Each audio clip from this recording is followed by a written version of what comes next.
Aloha, sir. It was wonderful seeing you again today. Really quick, we're going to talk about chord construction. When I do this, I'm talking about three very, very distinguishable notes. When we play C major, it's a C major, and then we shift it over for a D minor, then an E minor, F major, G major, A minor, B diminished, and then C. Our big takeaway today is when we play two notes in the triad, they are called dyads or harmonies. C to E is what we call a major third because the distance between the C and the E note is minor second, minor second, minor second, minor second. Meaning anywhere that you play C and E, it's always going to be a major third. Well, when we have sonority of chords in the key of C major, the major, minor, and diminished is based off of them having either a major third or a minor third. So it stands to reason that knowing the difference between a C major and a C minor, a D major and a D minor, E major, E minor, F major, F minor, G major, G minor, A major, A minor, B minor, and then B major. Being able to tell the difference between them relies on knowing that the middle note in a triad is called the mediant. Prime, mediant, dominant. 1 chord, 3 chord, 5 chord. Our interval 1, 3, 5, 1, 3, 5, 1, 3, 5, 1, 3. This is what all music in the key of C major would look like.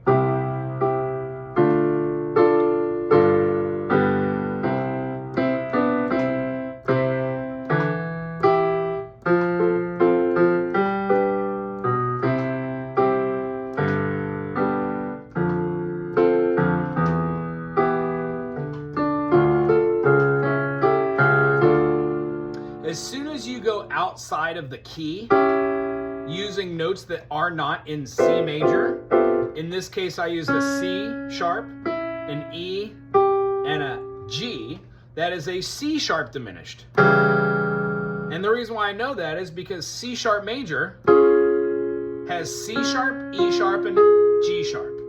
When I flatten the third, I get C sharp, E, and G sharp, and when I flatten the G, I get a 1, flat 3, flat 5. This is a C sharp diminish, and it resolves primarily to D major, or to D minor, or something relative to that key. That's what we call modulation. We're going to talk about those later, but what I'd really like you to do is to play with your major third and your minor third in every key.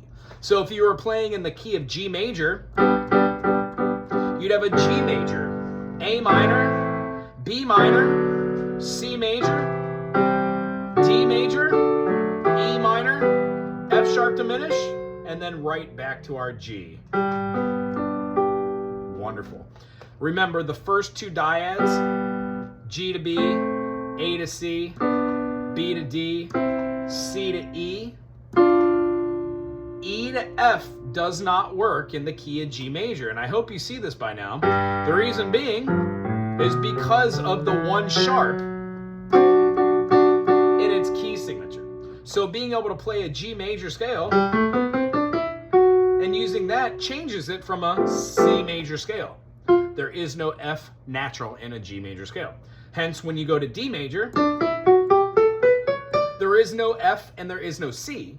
We now have an F sharp and a C sharp. When we play in fifths, we keep adding sharps on. That is the whole process of the circle of fifths. So next week we're going to do a review on triads and how to play them in a particular key.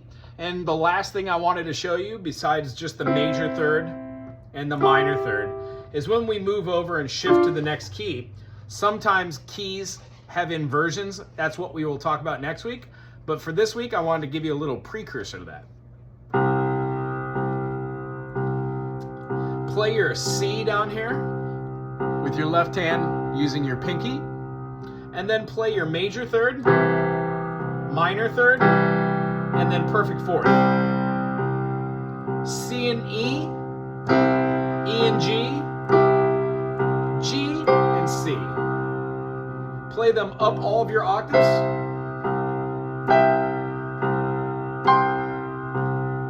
Maybe even the high register. And see if you could come up with a melody.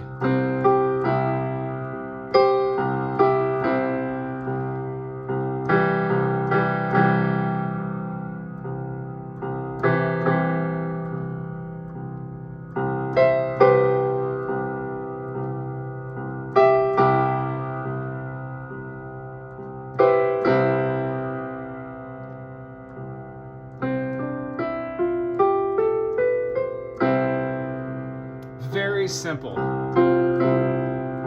A fun pattern to do would be to find the 5th, take that same note and put it below your C, so now it's not a 5th above, but a 4th below, and then go with our thumbs in counter position.